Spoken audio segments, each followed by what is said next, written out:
यात्रीगण कृपया ध्यान दें, भारतीय रेलवे ने कम किया किराया, 25% तक घटेगा इन गाड़ियों का किराया।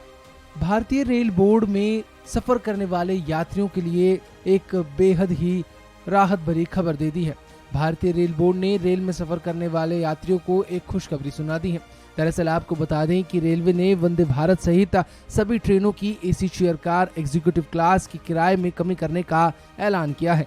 रेल मंत्रालय ट्रेनों में अधिक यात्रियों के सफर करने के मद्देनजर एसी सीटिंग वाली ट्रेनों के किराए में छूट देगा। रियायत के लिए मंत्रालय जोनल रेलवे को अधिकार सौंपेगा।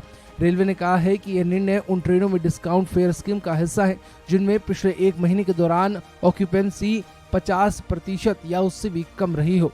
रेलवे बोर्ड ने एक आदेश में कहा कि वंदे भारत सहित सभी ट्रेनों की AC chair car executive class अनुभूति और विस्टाडोम कोच वाले किराए में 25% की कमी की जाएगी।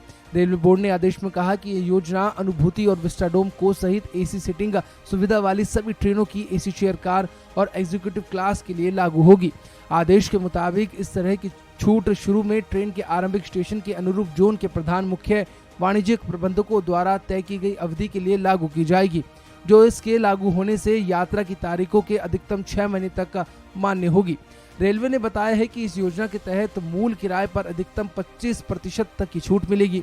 अन्य शुल्क जैसे reservation fees, superfast surcharge, GST आदि जो भी लागू है वो अलग से लगाया जाएगा। ऑक्यूपेंसी के आधार पर किसी भी या सभी वर्ग को छूट प्रदान की जा सकती है। आदेश के अनुसार किराए में रियायत परिवहन के प्रतिस्पर्धी माध्यमों के किराए पर भी निर्भर करेगी। उन ट्रेनों के मामले में जहां किसी विशेष श्रेणी में फ्लेक्सी किराया योजना लागू है या ऑक्यूपेंसी कम है, तो ऑक्यूपेंसी बढ़ाने के उपाय के रूप में शुरू में फ्लेक्सी किराया योजना को वापस लिया जा सकता है।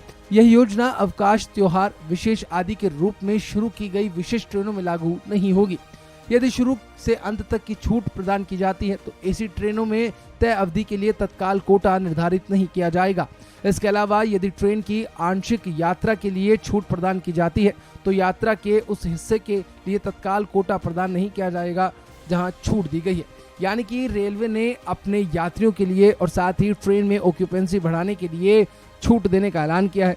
आपको ये बता दें कि इसके तत्काल प्रभाव को भी देखा गया। जैसे ही रेलवे ने छूट का ऐलान किया, तमाम उन ट्रेनों में ऑक्यूपेंसी बढ़ने लगी जहां पर पिछले कुछ दिनों में या पिछले महीनों में ऑक्यूपेंसी कम देखी गई थी। 21% तक की वृद्धि ट्रेनों की बुकिंग में देखने को मिली, क्योंकि रेलवे ने एक बड़ी राहत यात्रियों को देने का ऐलान किया। इस खबर में फिलहाल इतना ही। आप तमाम और ताजा अपडेट के लिए बने रहिए वन इंडिया के साथ। नमस्कार।